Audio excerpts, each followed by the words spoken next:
And some fun today at Boise State University. Student athletes become the coaches for the day to help teach our youth all about STEM. The news at 5 starts now. You're watching Idaho's News Channel 7. This is the news at 5. Also new at 5, some Boise State athletes took over coaching duties today.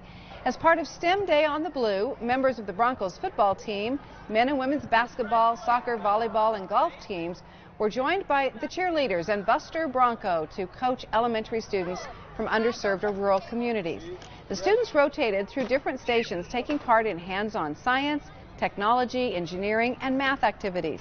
About 1 in 4 Boise State student athletes are STEM majors, so the Broncos teamed up with the Idaho STEM Action Center and the Idaho National Laboratory to host this event. What we want to demonstrate is that alongside being a phenomenal athlete, these students are pursuing a career in STEM.